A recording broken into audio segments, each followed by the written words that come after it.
নারায়ণগঞ্জ ৪ আসনের এমপি শামীম ওসমান লাপাত্তা।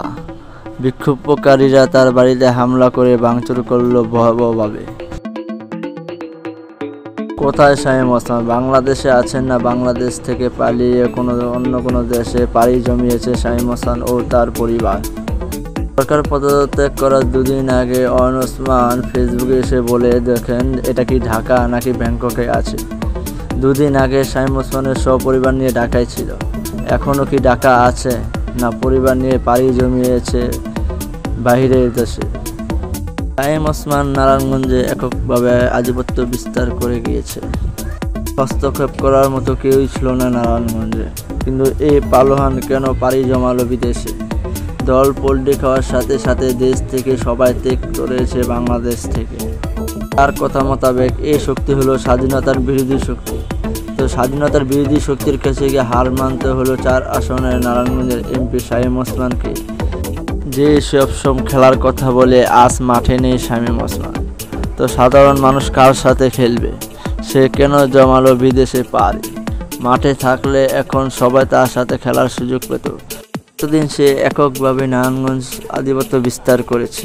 যারাই তার সাথে আধিপত্য বিস্তার করতে চেয়েছে তাদেরকে গুম, খুন কিংবা অন্য কোনো ষড়যন্ত্র করে জেলে পাঠানো দেওয়া হয়েছে। কী হবে এখন আওয়ামী লীগ দলের? আর কি হবে শামীম ওসমানের নেতাকর্মীদের? তার নেতাকর্মীরা তার দেশ ছেড়ে পালিয়ে যেতে পারবে না। অনেকেই বলাবলি করছে আওয়ামী লীগের এখন কোনো অস্তিত্বই থাকবে না। আওয়ামী লীগকে বাংলাদেশ থেকে একবারে বিতাড়িত করে এই দলটিকে একেবারে বরখাস্ত করে দেওয়া হবে। আমরা কি আর দেখতে পাবো নারায়ণগঞ্জের সেই শামীম ওসমানকে? না চিরদিনের জন্য বিদায় নিলেন বাংলাদেশ থেকে? কারণ শেখ হাসিনা যেভাবে পদত্যাগ করেছে তার নেতাকর্মীদের পালাতে এখন কষ্টদায়ক হচ্ছে। ইমিগ্রেশনে আটকে দিচ্ছে তাদের নেতাকর্মীকে। ভবিষ্যতে কি আমরা আওয়ামী লীগ দলটাকে আবার দেখতে পারবো, নাকি একবার নিশ্চুপ একবার নিশ্চয় হয়ে যাবে আওয়ামী লীগ দলটা? বাংলাদেশের সবাই জানতে চায় শামীম ওসমান এখন কোথায়। ওসমান পরিবার কি বাংলাদেশে থাকবে, না ওসমান পরিবারের বিলুপ্ত হয়ে যাবে নারায়ণগঞ্জ থেকে? মানুষ জানতে চায় কোথায় ও কিভাবে আছে শামীম ওসমান।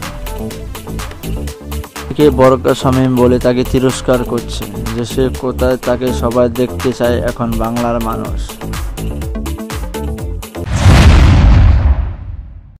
আমাদের চ্যানেলের সাথেই থাকুন। Reaction podcast like, comment, share করে সাবস্ক্রাইব করে রাখুন আর প্লে বাটনটি চালু করে রাখুন নিত্য নতুন ভিডিও পেতে।